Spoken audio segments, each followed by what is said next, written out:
Bienvenido a un mundo en donde no hay límites en el tiempo ni en el espacio. ¡Oh no! ¡Dios anda pedo! ¡Dios anda pedo! ¡Dios anda pedo! Hola de nuevo, soy Xavier Arriarán, y tú no, claro.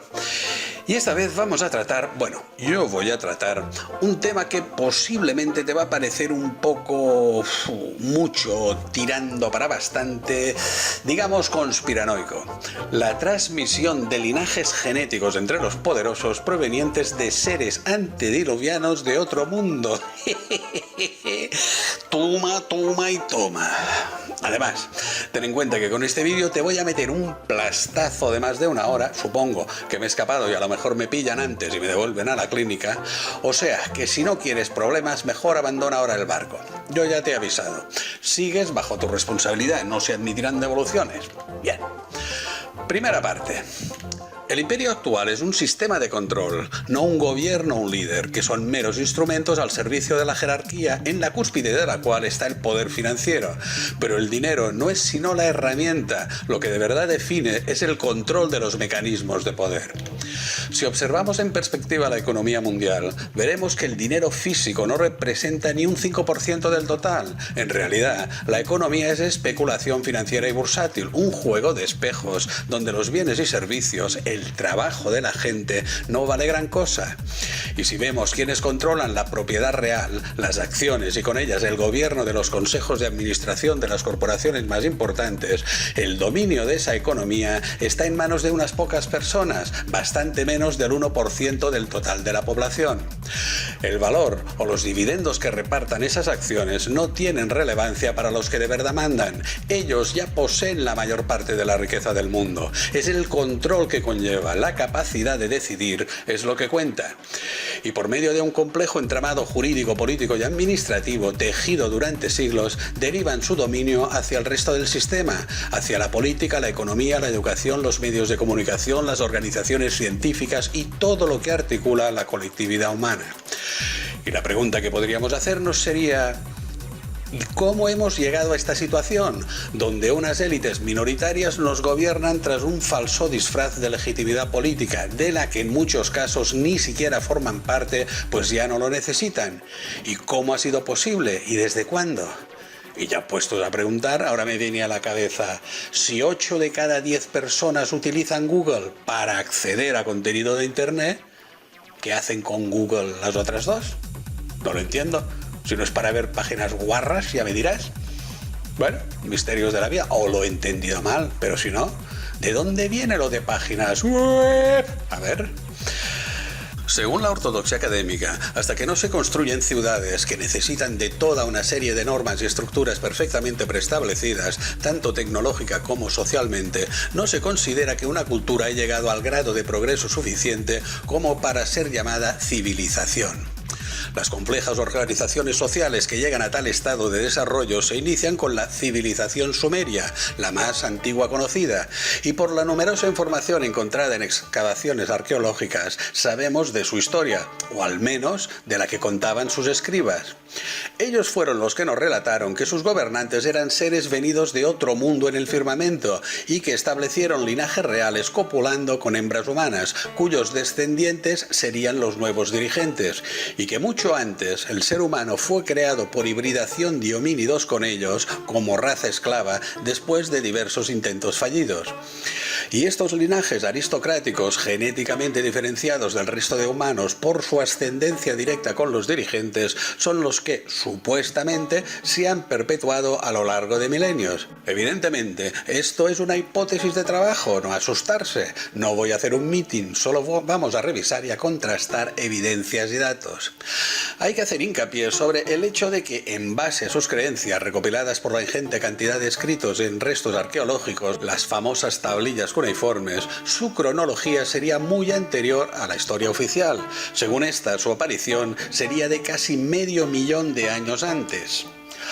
Escribieron que sus seres gobernantes llegaron desde más allá del sistema solar, tenían un inexplicable conocimiento del mismo hace 482.200 años antes del diluvio que destruyó la Tierra, cronológicamente relacionado con la última gran glaciación, el Dryas reciente de hace entre 12.700 y 11.500 años. No se trata de montarnos historias sobre unos malos malotes reptiloides que gobiernan el mundo, se trata de empezar a razonar con sentido común, a darnos cuenta de que, a lo mejor, hay otras explicaciones al por qué estamos de mierda hasta el cuello. Bueno, a por qué el mundo es así. Mejor.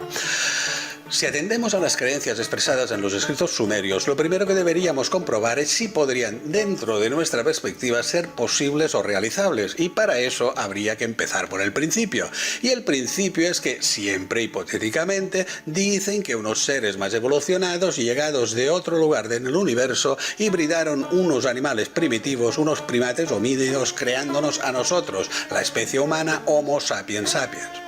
Bien. Hasta aquí todo normal, marcianos, hombrecitos verdes, platillos volantes y todo eso. Nada especial que nos salga en la tele. Si seguimos la línea temporal desde la creación del universo conocido, el Big Bang, deberemos retroceder a hace 13.800 millones de años, arriba o abajo, y siempre teniendo en cuenta que hay otras teorías, además de que esta no está ni completa ni convincentemente explicada, tanto que para que encaje se han tenido que inventar las definiciones de materia oscura y energía oscura para completar en cálculos teóricos el comportamiento medible del universo. Dicho en chino mandarín, de la mayor parte del universo que creemos conocer, aproximadamente del 95%, ni repajolera idea de lo que es ni dónde está. No lo vemos, al menos en esta dimensión. Y esta es la teoría buena, no te confundas, así va la cosa. Y el cuento sigue, el del Big Bang. Cuando después de descender las temperaturas, la energía se condensó y tras un proceso de aparición de partículas subatómicas, se ensamblaron los primeros átomos, el helio y el hidrógeno, tras unos 300.000 años, empezó la materia a disgregarse en nebulosas y lentamente, gracias a la gravedad, hacerse más densa y colapsarse. Y al cabo de unos 550 millones de años se formaron las primeras estrellas y después, a partir de entre 700 y 900 millones de años más, las primeras galaxias. Alrededor de las estrellas, con el material no absorbido por las mismas, se fueron creando planetas, satélites, asteroides y cometas. Llegados a este punto, el universo, hasta donde sabemos, está compuesto de decenas de miles de millones de galaxias, cada una conteniendo cientos de miles de millones de estrellas. Sí, perfecto. Pero tú te las puedes imaginar, las puedes ver, todas quiero decir. Y no vale ir de LSD, entonces la cosa cambia, pero a palo seco puedes percibir y contar la porrada de millonada de lucecitas.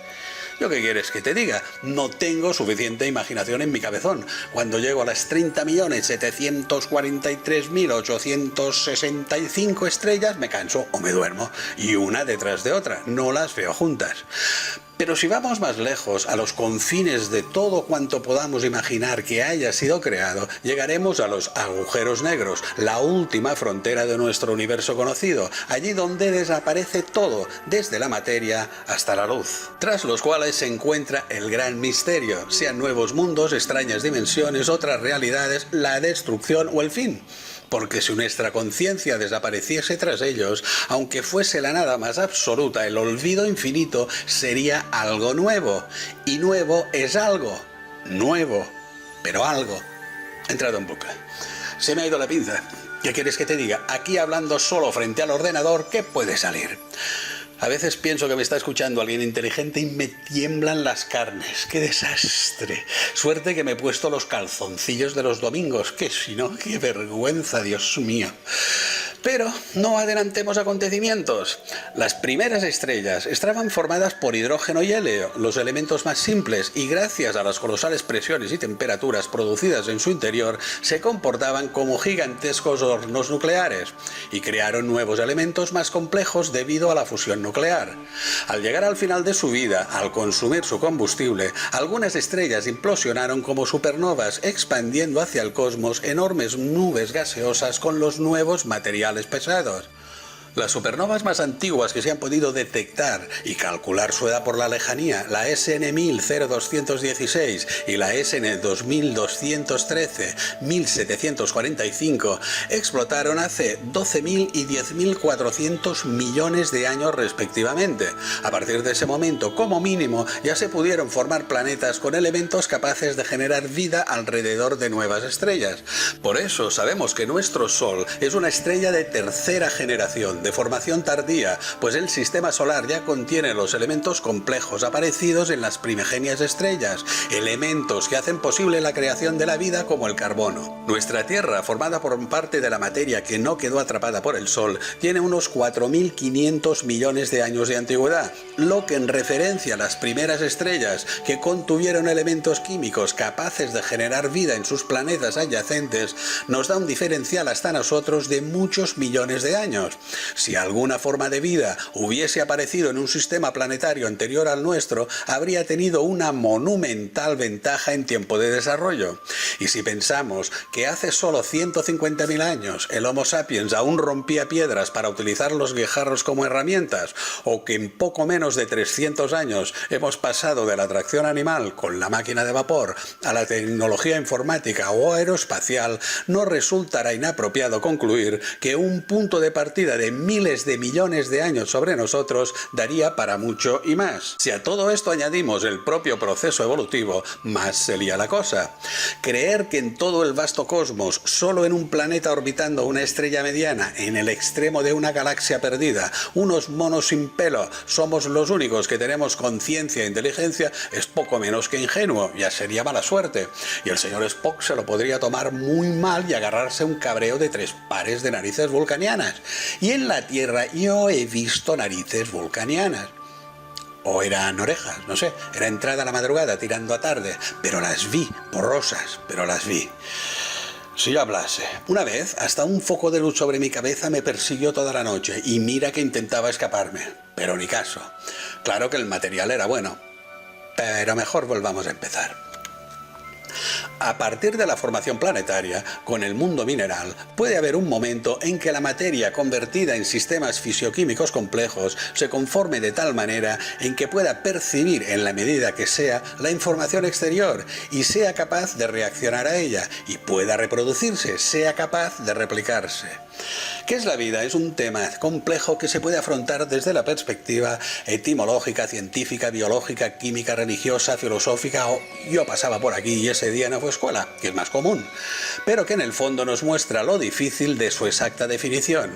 Y si esta fuese de un mundo lejano al nuestro, con elementos químicos y circunstancias muy diferentes, posiblemente casi no podríamos ni reconocerla, lo que no descarta la posibilidad.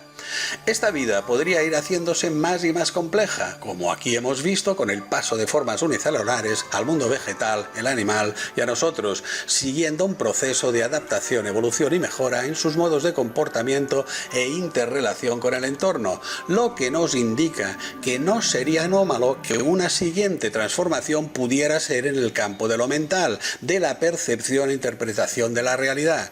Nosotros mismos, que andábamos despiojándonos en árboles y comiendo bichos en cuevas, hemos llegado a desarrollar creencias filosóficas sobre la vida y la muerte o aceptando posibilidades cuánticas sobre otros universos, y aún seguimos siendo monos, con zapatos, pero monos. El siguiente ciclo evolutivo, perfectamente y con toda lógica, podría ser el trascender a la materia, ir más allá del plano físico, elevarnos sobre esta dimensión del espacio-tiempo lineal, algo que con varios millones de años más de existencia podrían haber llegado a cabo otros seres en otros lugares. Y como nosotros después, pasando desde el magma planetario hasta las piedras, de la vegetación a las formas animales y de un ser más evolucionado a su progresiva elevación intelectual. Y proyectándose fuera de la realidad física, la siguiente frontera estaría en trascender la materia, completar el ciclo cósmico regresando a la energía, la fuerza primigenia creadora que generó nuestro universo con el Big Bang cuando aún no existía ni el tiempo ni el espacio.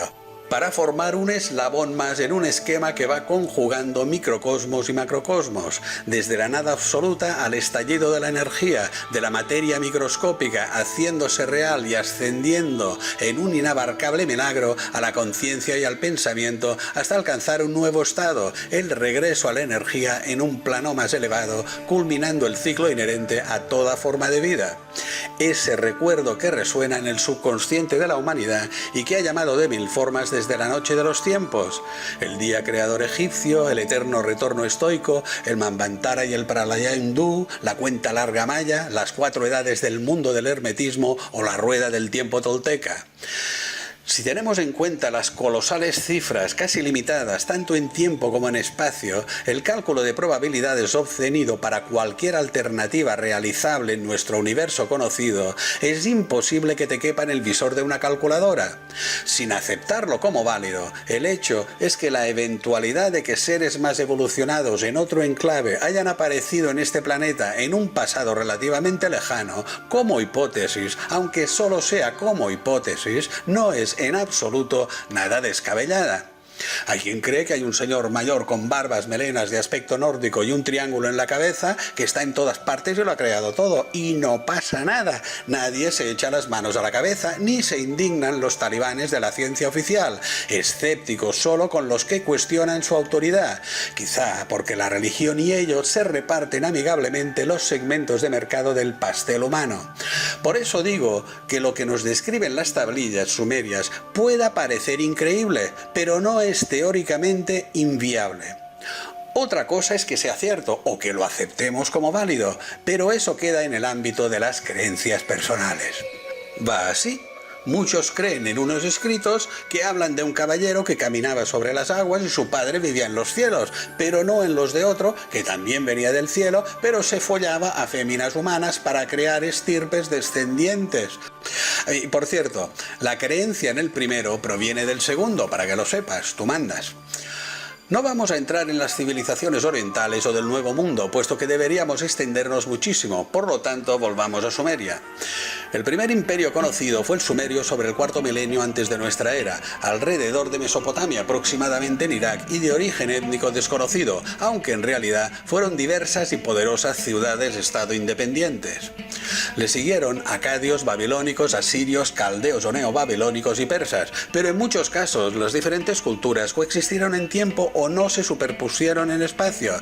En gran medida, no existió una marcada cronología lineal, sino más bien una amalgama de sucesos, mezclas y asimilaciones constantes. Entre otras similitudes, sus dioses y creencias solo fueron mutando los nombres y alterando el relato. Incluso se llama literatura asirio-babilónica a la recopilación y adaptación realizada por estos durante siglos, basada en los textos mitológicos, científicos, comerciales o legales sumerios, y que formarán el armazón de las posteriores religiones abrahámicas, el judaísmo, cristianismo e islamismo, que colonizarán el mundo occidental y parte del oriental, aunque las otras religiones globales también tienen nexos de unión. De forma casi paralela, tanto geográfica como históricamente, Egipto empezó su andadura hacia el 3er milenio antes de nuestra era. El Egipto de los faraones, aunque incluso el propio nombre de faraón es motivo de debate, pues ese nombre solo se encuentra en los escritos posteriores de la Torá hebrea o en referencia a los reyes de las zonas del sur de Egipto, fue en muchos casos y en diversos momentos históricos muy parecido a la Sumeria antigua. Una sucesión de ciudades-estado, nomos o divisiones administrativas y zonas gobernadas por diversos nobles, sacerdotes, invasores o incluso varios reyes. No siempre fue un estado centralizado, ni un imperio unificado bajo una sola corona. Durante el Imperio Nuevo, desde la segunda mitad de la 18ª dinastía, en el momento de máxima extensión de la potencia egipcia conseguida con la fuerza militar, y a partir de Amenhotep III a finales del 1400 antes de nuestra era, también conocido por su nombre helenizado de Amenofis III, cambió el sistema para implantar las relaciones con los pueblos adyacentes. Empezaron a acordar alianzas por medio de vínculos matrimoniales, uniendo linajes y sangre. Por su parte, las avanzadas civilizaciones del Valle del Indo aparecen tras las migraciones indoarias a partir del 3000 antes de nuestra era, desde zonas comprendidas entre los Urales, el Cáucaso y el Mar Caspio, y durante casi 2000 años los proto-indoarios se irán desplazando hacia Mesopotamia, Irán y el subcontinente indio. Y por cierto, una de las teorías más aceptadas sobre el posible origen de los sumerios habla de su procedencia desde las elevadas zonas montañosas del Cáucaso. Los cimerios, otro pueblo caucásico, se desplazaron hacia el sur, hacia Mesopotamia y de ahí a Europa en varias oleadas, siendo considerados como los protoceltas, que se subdividirían según la zona en cimbrios, galos, aquitanos, helvecios, britos, pictos, celtíberos, etc. A su vez, los pueblos escitas, diversos grupos con una cultura común, también originariamente caucásicos, situando Escitia en el norte del Mar Negro entre los Cárpatos y el río Don, aunque con variaciones constantes de fronteras, ocuparon parte de Asia y Europa central desde el siglo VIII antes de nuestra era. Fueron llamados por los romanos en sus nuevos asentamientos sármatas y germanos, aunque con gran controversia sobre su denominación u origen, puesto que los sármatas, un pueblo étnica y socialmente similar, sustituyó a los escitas en las grandes extensiones euroasiáticas. Quizá fue una confusión por superposición de culturas. Estas migraciones formaron un conglomerado de pueblos tales como suevos, francos, sajones, anglos, frisones, lombardos o normandos, que al situarse en zonas alejadas nororientales de la metrópoli romana se calificaban como pueblos bárbaros. Otra migración escita, los sacas, llegaron hasta China y fueron posteriormente expulsados a zonas entre Pakistán, India y Nepal. Aquí no podemos olvidar a la poco explicada rama fenicia que se involucró en múltiples avanzadillas colonizadoras y comerciales, desde el Mediterráneo hasta Irlanda e Inglaterra. Hay quienes incluso los sitúan allende los mares, con incursiones marítimas datadas desde por lo menos 3000 años antes de nuestra era, cuando se llamaban a sí mismos cananeos. Después los griegos los llamaron fenicios y los romanos púnicos. Y tras el paso de estos controvertidos fenicios aparecerán civilizaciones como la cretense, la griega o la romana. Algunos historiadores los denominan fenicios sumerios, considerándolos portadores de una herencia común. Y su avanzada cultura, tanto en escritura, el alfabeto fenicio fue el precursor del arameo y posteriormente el árabe y hebreo, y también del griego, que llevó al latino y al cirílico y copto, como en aritmética, astronomía o navegación, será el germen de los mismos. Se les puede considerar la primera cultura global, por su expansión del Mediterráneo al Océano Atlántico de la historia. Aunque se basaba en una colonización económica de pueblos menos desarrollados, lo que les permitía encubrir su poderío militar, posibilitando la convicción de independencia de los colonizados. ¿No te recuerda mucho a la organización mundial actual? De su sagacidad en el comercio y su visión empresarial, aún hoy en día se usan frases peyorativas con su nombre. No hay que olvidar que el común genérico al origen de todos estos pueblos de los que estamos hablando es el de proto-indoeuropeos, los pueblos que desde hace 6000 años y posiblemente gestados lentamente miles de años antes, desde el Asia central y la Europa suroriental, se extendieron sobre el resto de la masa continental. Su irrupción en el mundo académico, en la historia oficial, no fue debida en principio al descubrimiento de restos arqueológicos, sino al estudio de las diversas lenguas desde el siglo XVIII, que parecerían confluir en una fuente única, aunque esta teoría por sí sola deja muchos cabos sueltos debido a la gran diferenciación étnica de estos pueblos. Entre los Cárpatos, en la Europa oriental, y la Mongolia occidental, encontramos una gigantesca extensión natural bastante homogénea, limitada por zonas boscosas al norte, los grandes desiertos asiáticos al sureste y el Cáucaso al sur. Es la llamada estepa euroasiática, el corredor que conecta toda la masa continental. Fue utilizada como asentamiento y zona de paso por muchos de estos pueblos proto-indoeuropeos primitivos de diversas procedencias. Su clima de cambios extremos, llegando a pasar de 45 grados en verano a 30 bajo cero en invierno, obligaba a sus moradores a trasladarse a grandes distancias según las estaciones. Esta fue posiblemente la causa de que fueran los primeros en domesticar al caballo para el transporte, dejando de cazarlo exclusivamente como alimento. Unas sociedades nómadas y seminómadas patriarcales, con gobernantes y esquemas jerárquicos, que además de domesticar al caballo, utilizaron la rueda favoreciendo rápidos desplazamientos y que trajeron el politeísmo opuesto a las primigenias fuerzas de la naturaleza veneradas por las tribus paleolíticas. Los proto-indoeuropeos serían el germen de las sociedades guerreras, basadas en la conquista, el robo y la rapiña, que en un lógico desenlace acabarían creando las civilizaciones, las murallas, los palacios y los templos, el hermoso horror. Los imperios precisan de expoliar las riquezas de sus vecinos para ir manteniendo lo conquistado en una espiral que se retroalimenta hasta su inevitable colapso. Cuanto más roban, más necesitan, hasta que se cuela otro más listo y les hace la pirula. La aparición de estas culturas fue aplastando al cazador-recolector que se había ido sedentarizando y nos arrancó brutalmente del seno de nuestra progenitora, la madre tierra Gaia, borrando los conocimientos de la ancestral maestra lunar, la diosa blanca, como la llamaba Robert Graves, y nos arrojó a los pies de los caballos del inhumano dios macho solar de la obediencia, el castigo, la guerra y la muerte, e impuso el brutal sistema jerárquico, la forma organizativa natural de las bestias en un paso atrás evolutivo, aunque pueda parecer lo contrario. Para debilitarnos y controlarnos, nos separaron y vivieron inventando los ismos, empezando con los machos y las hembras. Ahogaron en sangre la relación armónica entre los miembros de nuestra especie de la sociedad fraternal, basada en la cooperación, no en el predominio de unos sobre otros.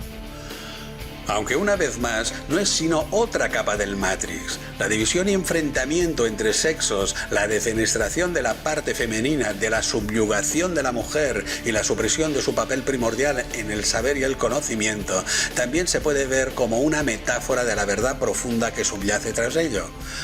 Debió ser entonces cuando los hombres mataron a la mamá de Bambi, y la mamá de Cenicienta se murió, y la de Blancanieves, y la de la Sirenita, y la de Bella y Bestia, y la de Nemo, y la de Ratatouille, y la de Coda de Hermano Oso, y la del pollito Chicken Little, y la de los dos tiburones de Espantatiburones, y la de Tarzán y de Jane, y la de Aladín, y la de Pocahontas, y la de Piecito el dinosaurio, y la de Mavis del Hotel Transilvania, y la de Hippo de Cómo entrenar a un dragón, y la de Peter Pan, y la de Tom Sawyer y Huckleberry Finn.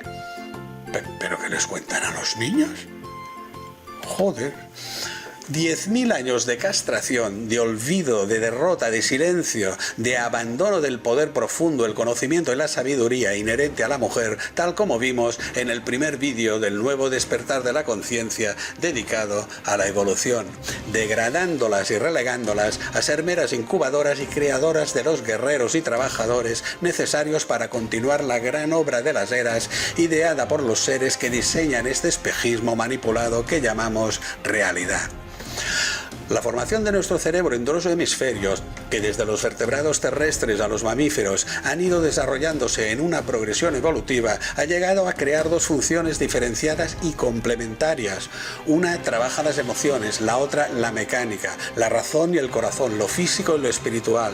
Complementar los dos nos hace humanos, nos permite abarcar todo cuanto nos es propio por derecho, y puedes ver claramente las etapas que han ido experimentando al respecto en el desarrollo de su agenda, desde la hegemonía de las religiones al materialismo científico, ensayando todas las opciones, de rechazar obcecadamente las evidencias y certezas del mundo físico que experimentamos encajados en esta dimensión en la que, queramos o no, debemos interactuar debido a nuestro estado evolutivo, deslumbrados y acobardados por la imposición de la visión inducida y falseada del más allá, hasta, en el otro extremo, a confinarnos encerrados en una realidad material, otra interpretación, negando fanáticamente cualquier opción que no sea medible y comprobable en este microscópico reino mecánico de las formas, rechazando toda opción espiritual. Durante milenios nos han pastoreado del fuego a las brasas. Siguiendo la agenda de las élites, ahora ya estamos pasando al siguiente nivel, superado el religioso y el materialista. Gran parte de los humanos, especialmente los más jóvenes en los países desarrollados, los que más posibilidades tienen de ser miembros del terrible futuro globalizado, actualmente tienen su mente acoplada a los mecanismos informáticos. La gente ya vive con la cabeza agachada mirando su teléfono móvil. Su realidad está conectada con lo virtual. La realidad se va transformando en una pantalla y el mundo se convierte en un decorado del que se extraen las imágenes. Muchos ya están preparados para aceptar el microchip RSDI, que los liberará de la pesada utilización de mecanismos digitales y les mantendrá seguros y controlados fuera del alcance de los villanos y peligros que han creado a tal fin. En lugar de buscar el camino de la liberación de la mente potenciando el regreso hacia nuestro interior, el origen y la fuente de nuestro poder, vamos hacia la transhumanidad, hacia el implante de la máquina en la mente, hacia el esclavo cibernético. Seres embrutecidos, idolatrando, zombificados, el consumismo más primario, aislándose físicamente de sus semejantes, enchufados al gran hermano virtual, siguiendo entusiasta y dócilmente los dictados de toda cuanta moda se les ofrezca periódicamente, por más absurda, estúpida e inútil que sea, y obedeciendo, en resumen, los dogmas programados y transmitidos desde los medios de comunicación globales, el sendero hackeado hacia el matadero. Si no despertamos y comprendemos que el progreso tecnológico es solo una oportunidad, una circunstancia, una herramienta a nuestro servicio, acabaremos, como en la peor de las pesadillas, con un nuevo Dios virtual al que adorar, conectados a un poder que no podremos controlar, o peor, que será controlado por otros, y puedes intuir a quiénes me refiero. La división es la clave, sea en ideologías políticas, religión, razas, sexos, clases sociales, modas, e incluso en la capacidad cognitiva, en inteligentes superiores y masas incultas. Siempre es lo mismo, divide y vencerás. Divididos y enfrentados no comprendemos que ellos siempre están detrás de los dos bandos. Buenos y malos solo son etiquetas para nosotros. Esta dualidad teatralizada de supuestas creencias con que nos enfrentan solo es una manera de sintonizar con el Matrix, de interpretarlo, de leer la energía que nos envuelve. Solo forma parte de un sistema de creencias. Es lo mismo, quien quiera creer, que crea, no tiene mayor importancia. Las dos forman parte del Matrix. ¿O no? ¿O sí? Tú mismo, tú misma.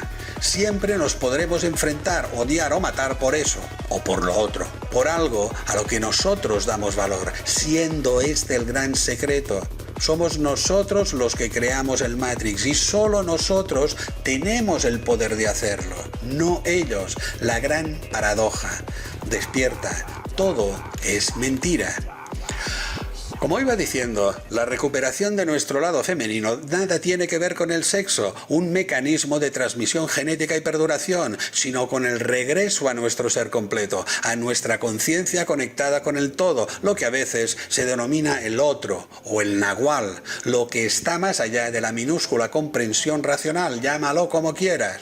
Sin nuestro potencial íntegro, representado simbólicamente por los dos hemisferios cerebrales que erróneamente quieren que confundamos con lo masculino y femenino, con opuestos enfrentados, nos convertimos en animales fácilmente manipulables e imposibilitados para acceder a planos más elevados, para continuar libremente nuestra andadura, rigiendo el propio destino.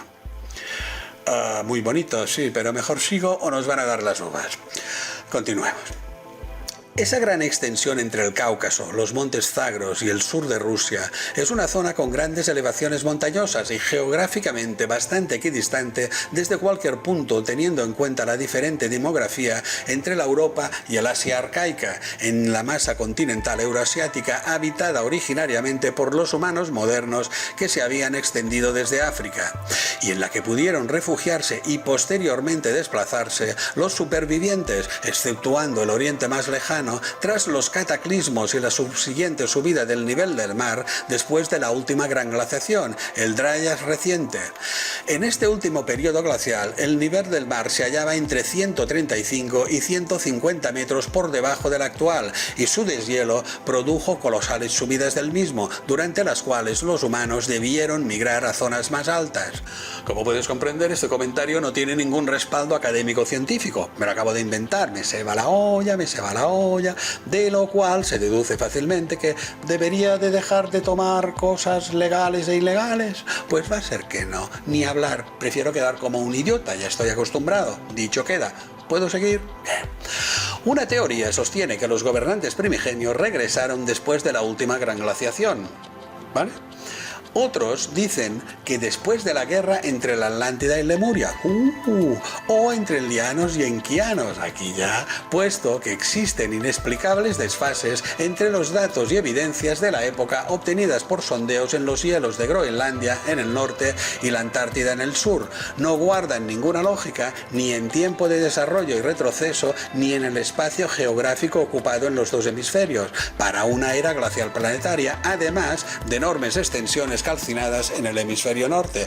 Por eso se habla de la supuesta e hipotética explosión de un cometa, el Clovis, en la atmósfera, para que todo encaje, para que puedan pasar páginas sigilosamente.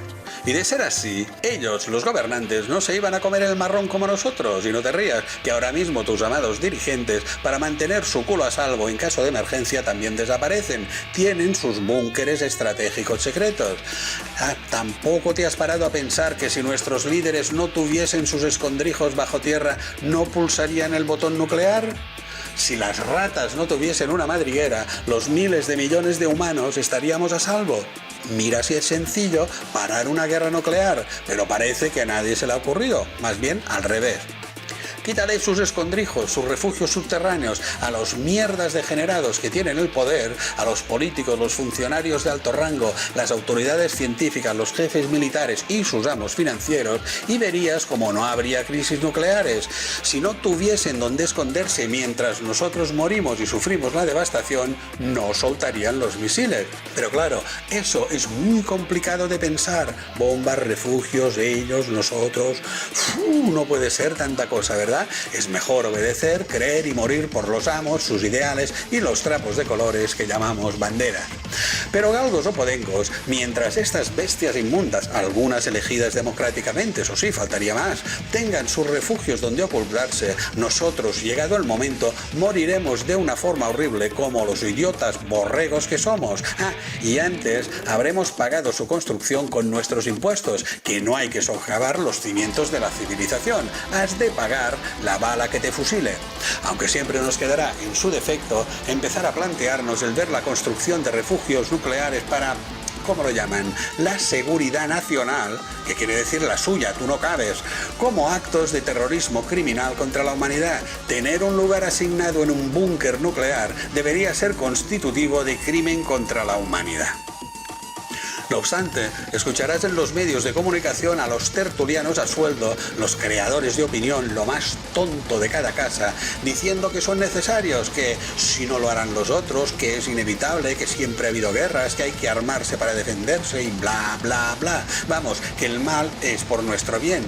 Pero lo que es incuestionable es que de los millones de ciudadanos inocentes de tu país que no tiran bombas y no quieren la guerra, y de los millones de ciudadanos inocentes del otro país que no tiran bombas y no quieren la guerra, la mayoría moriría en una hecatombe nuclear, como ha ocurrido en todas las guerras.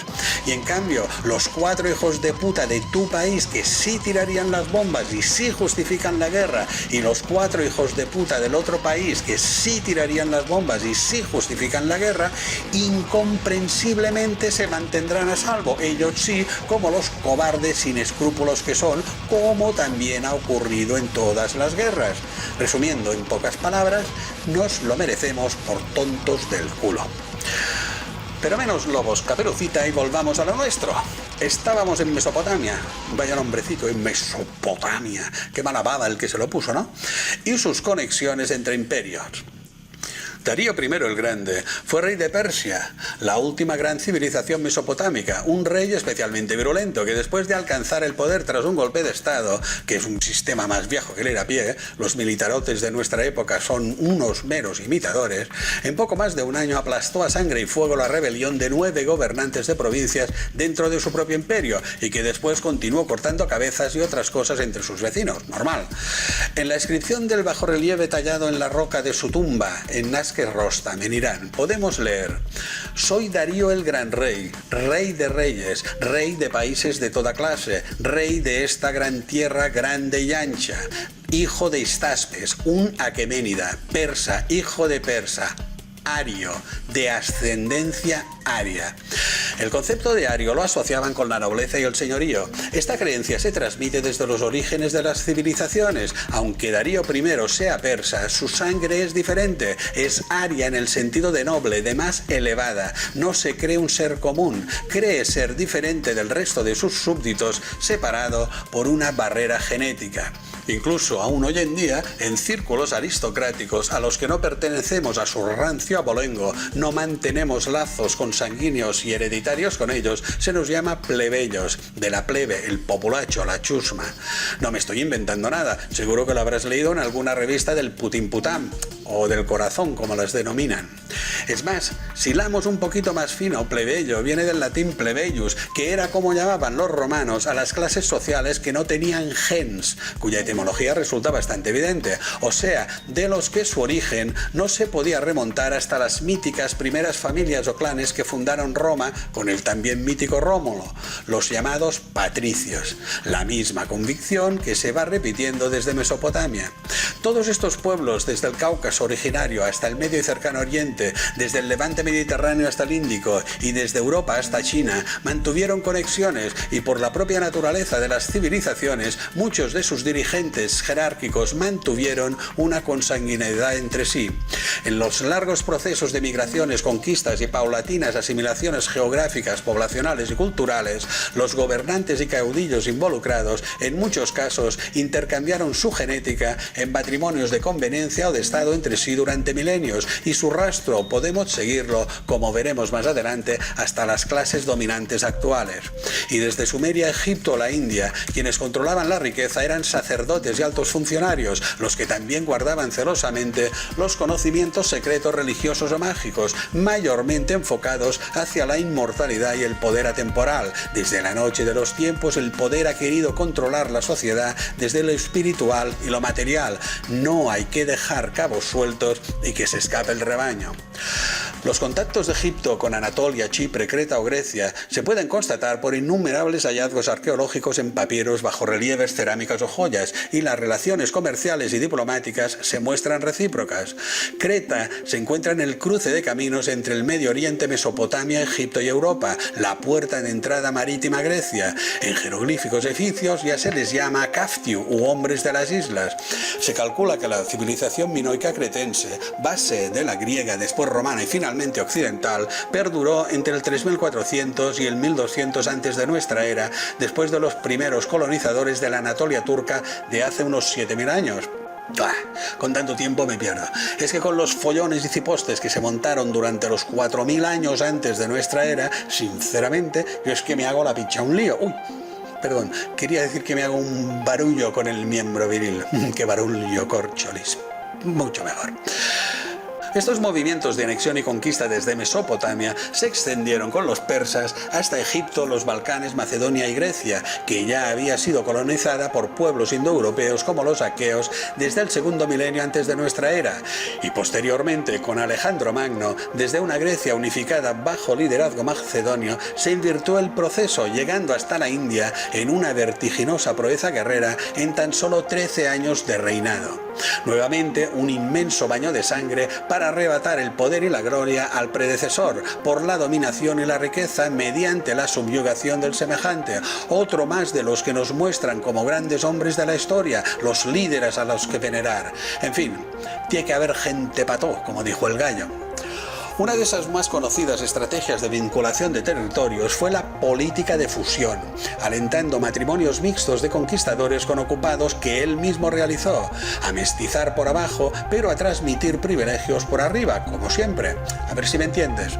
Un musulmán pobre es un moro al que no van a dejar entrar en según qué discoteca. En cambio, un musulmán rico es un caballero árabe al que va a abrir la puerta en persona el director del casino de Marbella si hace falta. ¿A que no es lo mismo moro que árabe, aunque sean sinónimos? Pues eso, arriba y abajo. Es que hay que dártelo todo bien masticadito. Y tras la muerte de Alejandro en el año 323 a.C., el imperio fue repartido entre sus generales y oficiales de su estado mayor, que fueron llamados los diáconos, o sucesores en griego, no sino después de luchas e intrigas que duraron 20 años, muchos de los cuales siguieron la política de fusión, casándose con nobles y princesas de los reinos que heredaron. El más conocido de estos diáconos fue el comandante macedonio, o sea griego, Ptolomeo, que quedó como gobernante de Egipto. Por cierto, fue el único diácono que no murió asesinado, lo que dice mucho de su astucia. Finalmente se proclamó rey, o faraón, el año 305 antes de nuestra era, iniciando la dinastía de los faraones griegos, los ptolemaicos. Distribuyó los puestos políticos más relevantes entre sus allegados, pero asimiló su cultura y conocimientos y mantuvo los privilegios para el alto clero egipcio, con la consecuente continuidad de toda su liturgia mágica y sagrada. Posteriormente, Egipto fue anexionado como provincia romana a partir del año 30 antes de nuestra era. Al tomar el relevo de la historia, el Imperio Romano se empapó de todas las culturas previas, tanto con las de las primeras oleadas de indoeuropeos como faliscos, latinos o etruscos, como de la herencia griega, ya un mosaico cultural, y finalmente de sus innumerables anexiones territoriales.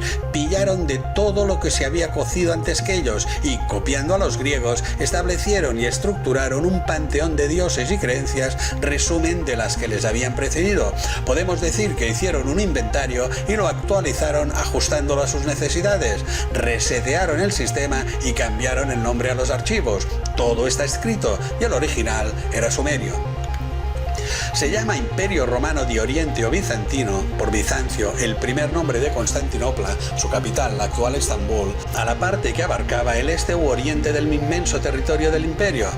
A partir de Diocleciano en el siglo III quedó escindido en dos, y aunque volvió a unirlos Constantino I el Grande el 324, con Teodosio I quedó definitivamente separado el año 395. Cuando el año 325 el emperador bizantino Constantino I inventa la religión cristiana uniforme o católica en el primer concilio de Nicea, en la actual Turquía, crearía un nuevo movimiento de linajes a medio y largo plazo. La nobleza romana, que conformará la nueva clase del alto clero, se establecerá más tarde no ya en Roma como tal, sino en los estados pontificios, y que acabarán llamándose Santa Sede o Vaticano. La estafa del documento llamado La Donación de Constantino, una falsificación hecha por la curia en el siglo VIII, otorgó al Papa Esteban II la soberanía sobre Roma y el resto de lo que quedaba del Imperio Romano de Occidente, casi nada. Es lo que se denominaría el patrimonio de San Pedro, que haría de los papas, bajo un disfraz religioso, unos despóticos gobernantes feudales y guerreros, y que les permitiría escribir durante siglos oscuras páginas de infamia y corrupción.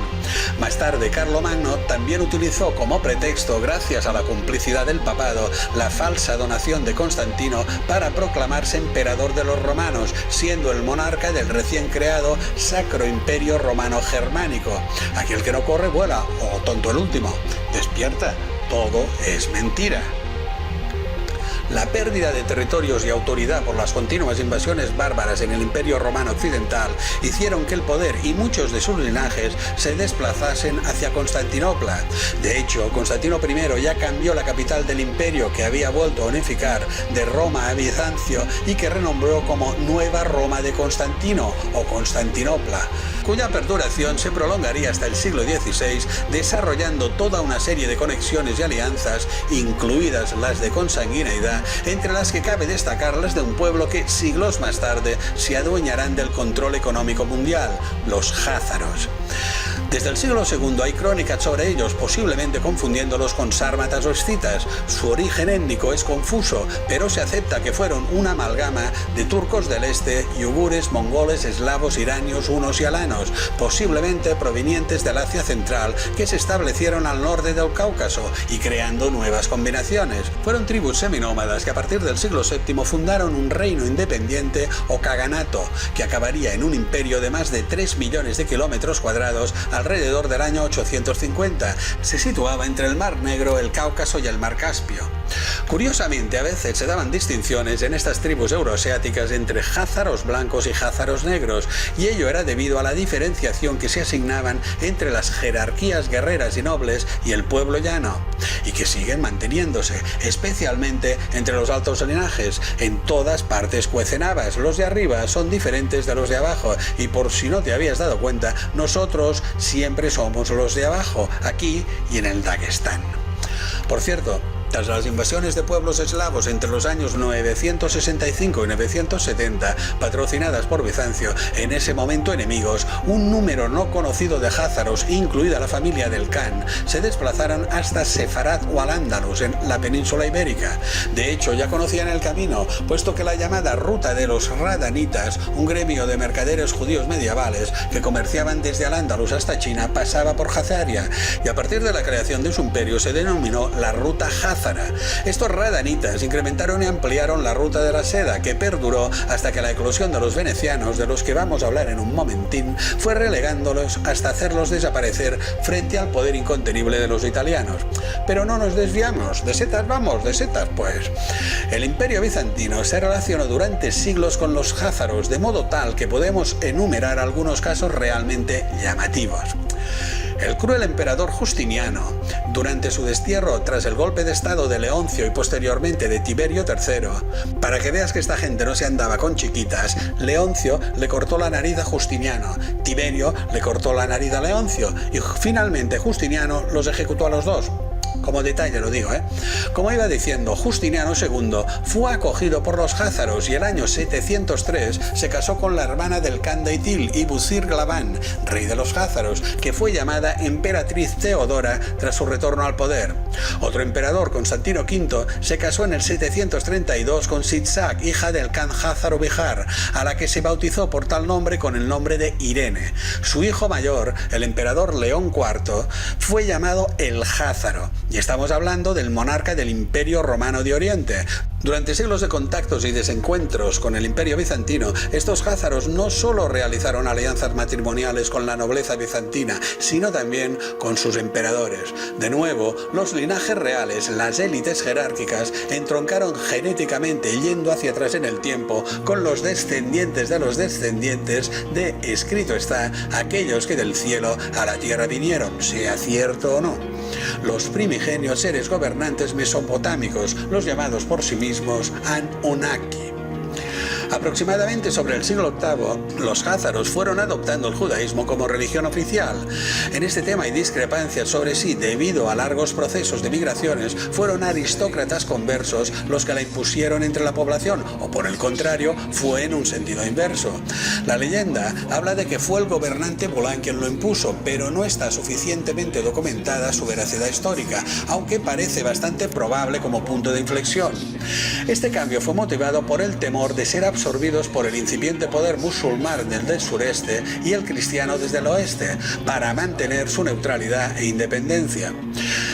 Debido a su declive y paulatino colapso desde el siglo X y hasta su derrota definitiva por los mongoles de Gengis Khan en el siglo XIII, la población házara conversa al judaísmo se fue desplazando desde Crimea hacia la actual Ucrania, Rusia, Polonia y el este de Europa, donde fueron conocidos como judíos askenazi o judíos del este, y desde el centro y este de Europa se fueron extendiendo hacia el resto del mundo. Con ellos llevaron el yiddish, su lengua eslava que lentamente fue germanizándose y adoptando giros de otras lenguas, incluido el hebreo. Aunque es llamado judío alemán, es una lengua eslava. Los judíos tienen una gran diferenciación entre sus grupos étnicos, como los sefaradim, originarios de la península ibérica, los mizrahim o del mundo árabe, los teimanim o yemenitas, los abuyadaya ugandeses o los persas. No obstante, representan un minúsculo porcentaje del total.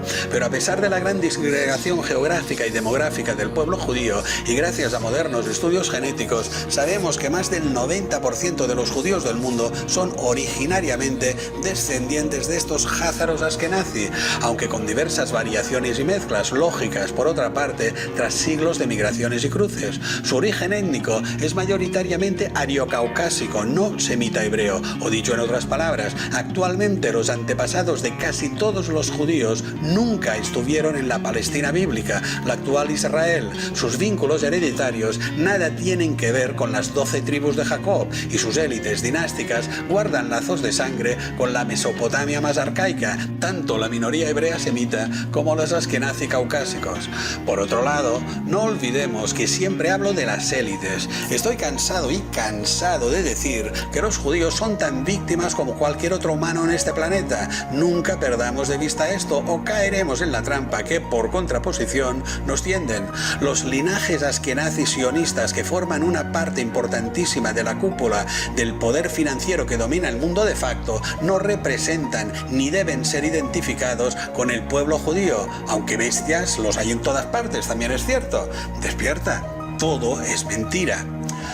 Tras la caída del Imperio Romano de Occidente, en los siglos de la llamada Tierra de Nadie de los inicios de la Edad Media, los pueblos bárbaros se enseñorearon de los despojos de Roma, pero muy pocos perduraron lo suficiente como para crear reinos establecidos de forma duradera.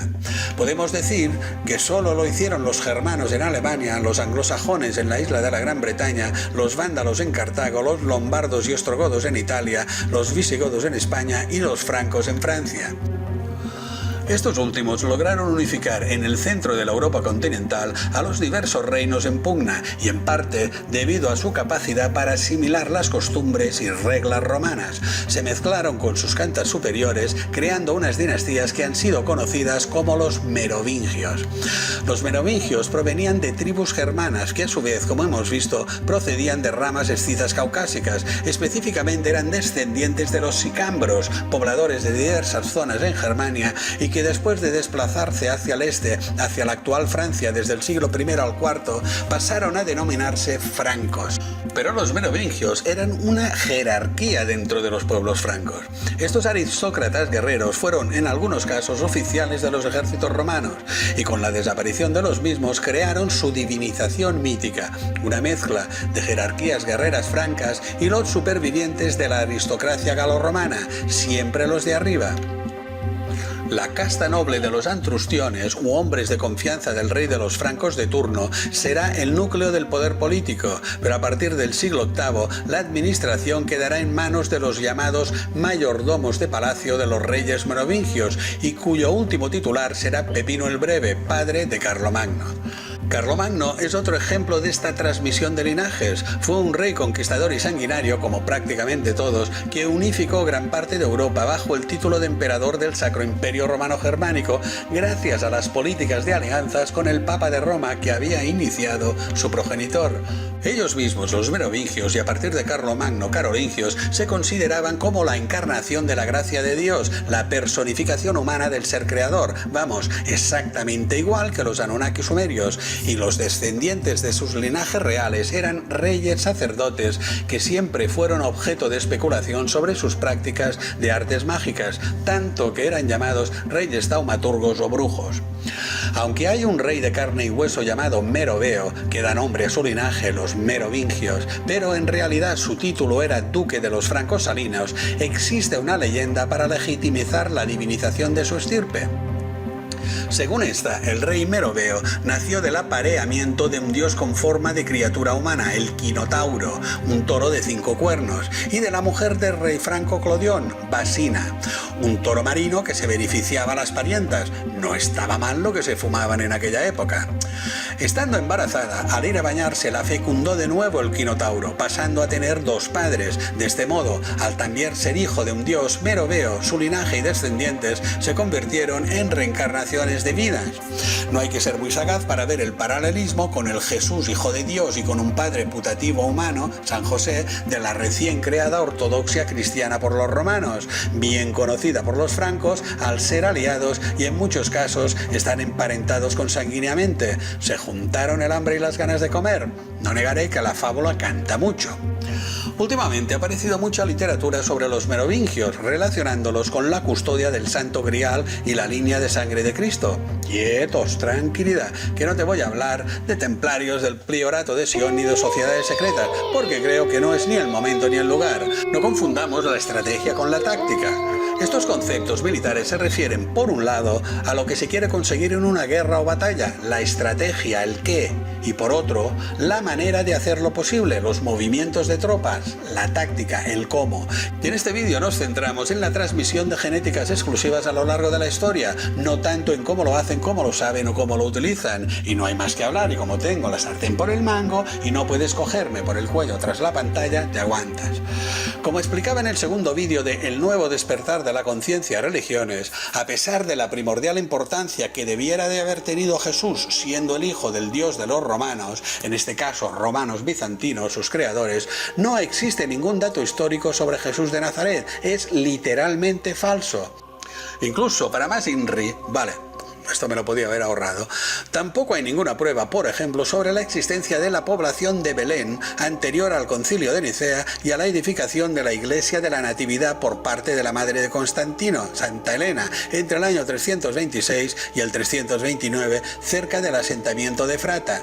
Solo hay un Belén de Zabulón en otra zona geográfica y una saga familiar con los nombres propios de Belén y Efrata, pero no hay ningún indicio en restos arqueológicos, censos o escritos sobre la Belén bíblica, anteriores a la invención de Jesús en el siglo IV. Los historiadores romanos Suetonio con Cresto en la vida de Claudio, Plinio el Joven con Cristo en la carta al emperador Trajano y Tácito con Christus en Anales no se refieren en absoluto a él ni a su supuesta biografía, sino a generalidades aplicables a cualquiera y relatadas casi un siglo después en cortos comentarios. Y el capítulo 18 de Antigüedades Judías de Flavio Josefo, conocido como el Testimonio Flaviano, es una copia escrita en griego el siglo IV y recopilada por Eusebio de Cesarea, casualmente uno de los principales obispos del primer concilio de Nicea. Nada hay original de su época que hable del Jesucristo cristiano, como es público y notorio. Nada fuera del ámbito de la ortodoxia cristiana y posterior, claro, lo cual resulta como poco incoherente. Algún romano tendría que haber escrito sobre un personaje que resucitaba muertos, incluido él mismo, curaba ciegos, paralíticos y leprosos, multiplicaba panes y peces, convertía el agua en vino o caminaba sobre las aguas, digo yo. En verdad, en el primer concilio de Nicea, cuando se creó el catolicismo cristiano, la católica iglesia, se rechazaron 266 evangelios apócrifos, los relatos que hablaban de diversos mesías o profetas. Ya se describen hallazgos de los mismos desde el tercer siglo antes de nuestra era, o antes de Cristo, curioso, ¿no? No hay que confundirlos con los documentos encontrados en Qumrán, conocidos como los manuscritos del Mar Muerto de la secta judía esenia, o con los manuscritos de Nag Hammadi hallados en Egipto y llamados evangelios gnósticos, ambos descubiertos durante el siglo XX. En Nicea, de 270, solo pudieron utilizar 4, los llamados evangelios canónicos de Mateo, Marcos, Lucas y Juan, la base del Nuevo Testamento de la Biblia, y aún así, aunque los tradujeron, recortaron y manipularon, por más que el Vaticano lo niegue, como es lógico y natural, tienen bastantes incongruencias en tanto a cronología como de situaciones.